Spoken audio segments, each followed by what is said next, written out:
Ya, kembali lagi di konten bereaksi. Ya, kali ini kita kembali lagi ya Betul. menonton film yang sudah pasti sangat digemari oleh penduduk Indonesia. Film horor. Pembuka minggu kedua di bulan Desember dan kita menonton film Malam Para Jahanam. Judul yang menarik ya. Oh iya, menarik. Apakah ini seperti Perempuan Tanah Jahanam?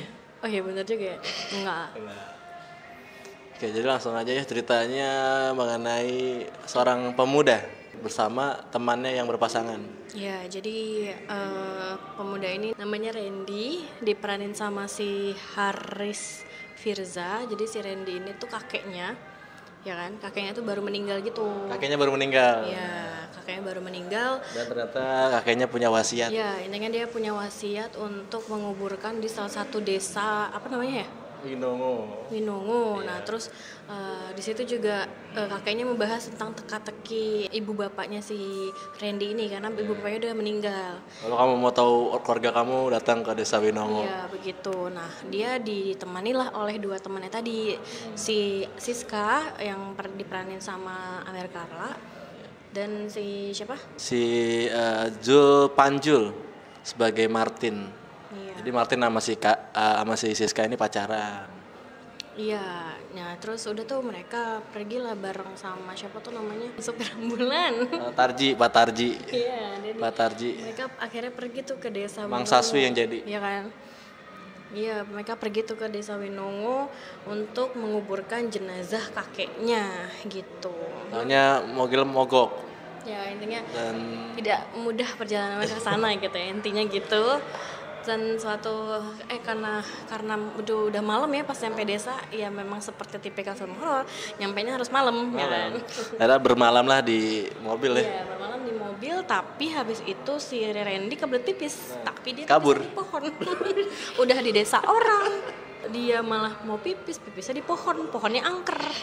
Terus kelihatan ada orang rangkak di atas. Iya. Terus tiba-tiba akhirnya adegannya jadi berubah jadi banyak zombie. Ada banyak zombie. Ininya Randy gitu. dikejar Pak Tarji sama Saski sama Martin di mobil. Iya, Dan dia terbangun gara-gara kaca mobilnya dipecahin. sama diserang zombie juga gitu kan istilahnya. Sebenarnya mereka bukan zombie tapi roh jahat. Jadi sialnya ketika mereka sampai di desa itu ada namanya Malam Para tiga Jahanam. malam jahanam gitu ya namanya. Nah, akhirnya Apa sih latar belakangnya Malam Jahanam ini? iya pokoknya intinya karena si Randy bertemu dengan ibu-ibu yang tiba-tiba Ibu-ibu, "Kamu tiba-tiba siapa?" datang. gitu ya kan. Intinya mereka bersama dan dengan Siska dan Martin ke rumah ibunya dan dijelaskanlah nih latar belakang kenapa adanya malam jahanam gitu. Kemana Pak Tarji tonton filmnya? Pada 3 malam di setiap tahunnya itu mereka akan ada malam jahanam yang artinya roh-roh akan keluar gitu ya. Akan bangkit dan Iya. berperang. Dan seperti zombie tadi gitu. Terus kayak mereka bisa ngerasukin orang-orang gitu yang bikin kesurupan, bikin jadi bunuh diri atau saling bunuh gitu-gitu Iya ya. benar.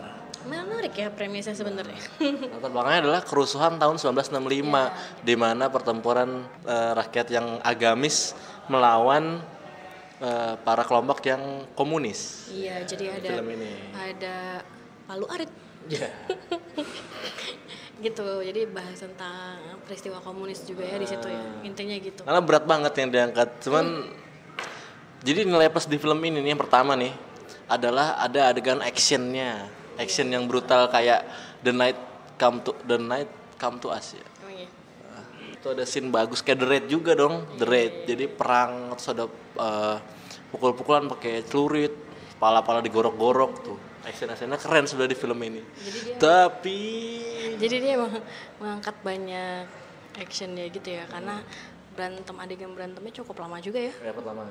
Terus cuma disayangkannya adalah ya alur ceritanya nggak mendukung untuk plotnya nggak sekuat adegan Cerita action masa lalunya, iya gitu jadi kayak ya itu tadi setelah diceritain terus mereka banyak apa ya dia namanya film horor memang tidak masuk akal ya tapi ini kelewatan, tidak masuk logika. masalahnya adalah mereka tuh bikin filmnya tuh apa ya emang pasti kan emang namanya juga horor ya, pasti kan nggak yang masuk akal ya gitu ya. Tapi mereka nggak runut gitu loh ceritanya. Nggak runut, bener. Jadi tuh nggak jadi kayak kebanyakan plot hole gitu. Jadi bikin kita bingung kayak nontonnya gitu. Kalau nggak bener-bener tuh apa? Bener-bener into ke film ya. Apalagi kayak banyak, lupa namanya gitu. Banyak plot twist gitu di sini. Ya mungkin mereka mau menyelipkan banyak hal-hal yang kayak Easter egg lah atau apa gitu. Ada kan. Pesan implisit pula di sini. Mungkin cuman mereka kurang eksekusi dengan baik karena cara menyampaikan di filmnya tuh terlalu nggak runut mungkin. Nggak runut sama ya udah aja gitu, kayak serba tiba-tiba aja gitu, kayak kejadiannya ada kaitannya sama itu kan, peristiwa pada tahun 1965 itu tersebut. Nah itu udah kaitannya sama keluarganya mereka juga gitu, keluarganya dia juga gitu. Ternyata pas ditelusuri, kamu keluargaku gitu. Intinya kan kenapa kamu keluargaku tuh nonton di filmnya.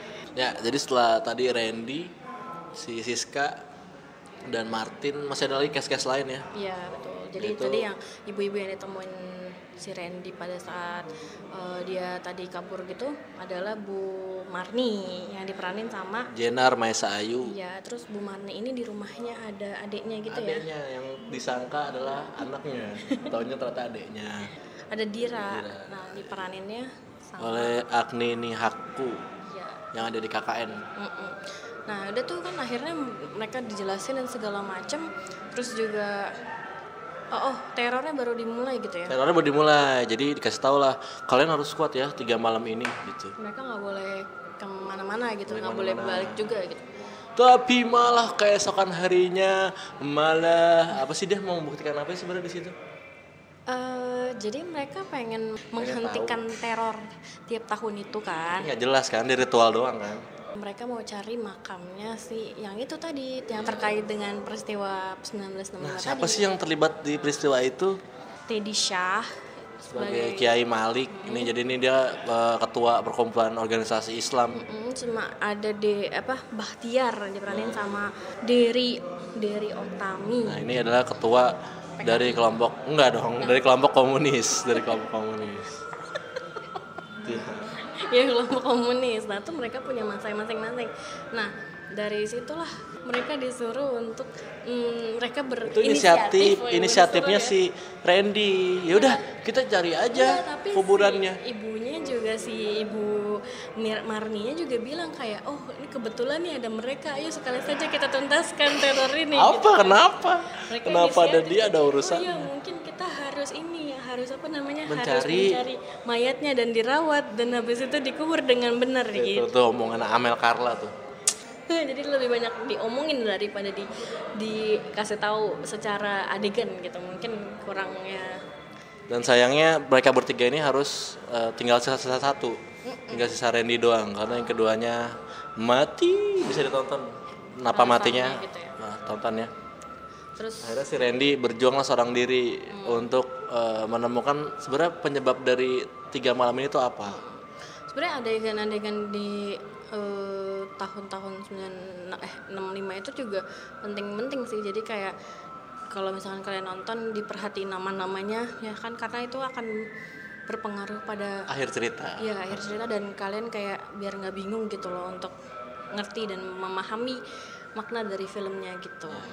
Dan akhirnya ketika Mas Randy udah melawan bersama Bu Marni tadi sama Dira, ya endingnya bisa kalian tonton seperti apa ya. Maksudnya mereka menang, berhasil atau tidak ya udah pasti.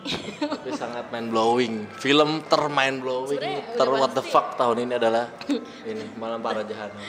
Sebenarnya udah pasti seperti horor-horor pada umumnya, mereka ya berhasil dengan cara mereka untuk bikin terornya hilang. Tapi endingnya bukan seperti itu. Bukan seperti itu dong, jadi bikin jelimet dan pusing.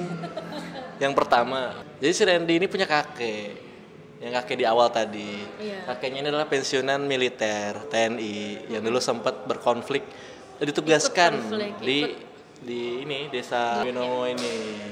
Nah terus dia berpesan kan kalau ada keluarganya si ini, padahal orang tuanya si Randy ini udah meninggal. Dan ternyata memang si orang tuanya Randy itu pernah ke desa tersebut. 20 tahun yang lalu. Sebenarnya karena kenapa kakeknya berpesan untuk mencari tahu kenapa, karena memang jasadnya sampai mereka saat itu tuh nggak tahu di mana.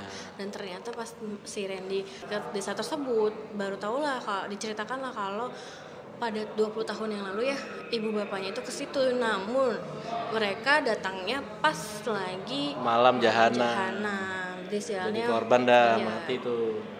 Nah jadi Kiai Malik tadi nih, pemimpin organisasi Islam, punya anaknya ini punya adeknya itu si Bu Marni ini. Lupa tadi banyak banget di sini nih.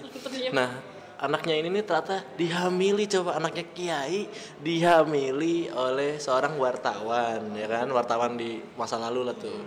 Dan ternyata wartawan ini adalah orang terpercaya si Kiai tuh. Ada plot twist itu, ya kan. Nah terus si Randy ini ternyata adalah anak dari si cewek tadi nih yang dihamili sama ini. Nah lalu ada plot twist lagi di ending ya. Ada satu scene lah yang bikin kita mind blowing lagi gitu kan. Ternyata Dira ini adalah anaknya Bahtiar. Nah tuh adalah jadi bingung kan, bisa ditonton di film ya. Pokoknya ada satu scene jangan sampai terlewat di akhir, itu adalah kunci dari semuanya. Dan sampai di ending terakhir pun bikin kita bingung. Ternyata si Bu Marni dan Dira adalah tonton aja tuh. Jadi mungkin agak kurangnya dalam hal ini, tapi ya beneran plot twist sih. Plot twist di dalam plot twist. Kena ya. Plot twistnya kena, namun tuh kayak bingung aja gitu, mau dengan adanya plot twist ini malah dibikin kayak mau dibawa kemana emang filmnya gitu, ngerti gak sih? Mana? Apa fungsinya, apa maknanya gitu loh. Mana ada drama pengkhianatan wartawannya lagi. Jadi ini sebenarnya enggak. Intinya gitu tuh banyak plot twist di film ini yang membuat sebuah plot hole, lebih kayak horror, beberapa plot hole kayak horror crime gitu jadi. Iya, jadi tuh kayak ada tuh banyak banget yang mau diceritain, cuman nggak cukup buat ceritain gitu loh.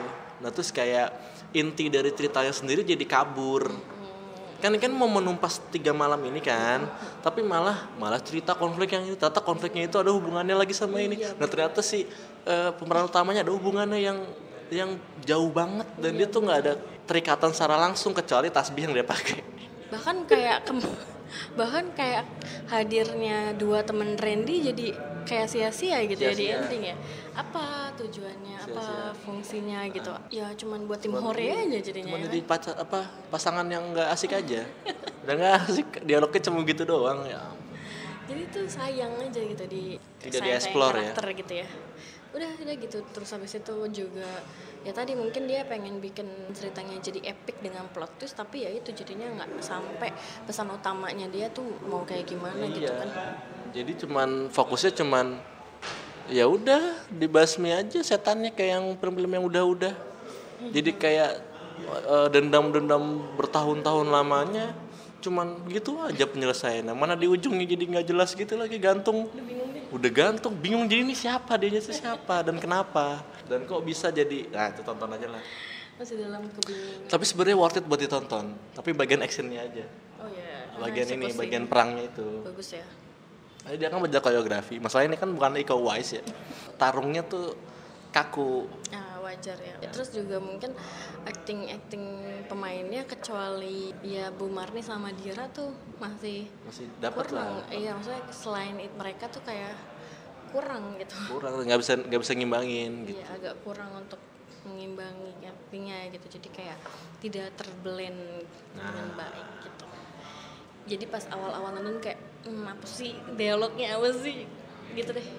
Agak fatal di alurnya ya, di plotnya gitu, kurang rapi, banyak yang bolong-bolong gitu. Jadi ya sebenarnya nggak bisa bilang kita film busuk juga ya. Ini bagus tapi di beberapa segmen. Oke, berapakah rating untuk Malam Para Jahanam? 6,5/10. Aku 6/10 ya. Maksudnya bagus kalau alurnya sederhana aja dan nggak perlu dipaksain bikin plot twist gitu loh. Iya benar ya, benar. Yang kalau emang orang yang ngantuk tidur kan nggak ngerti ini kan pas terakhir. Aduh. Dan jadinya horor hantunya juga kurang berasa ya. Ya, gitu aja. Sampai ketemu di konten beraksi selanjutnya ya. Masih ada film banyak sekali sampai akhir tahun. Bye bye. Bye bye.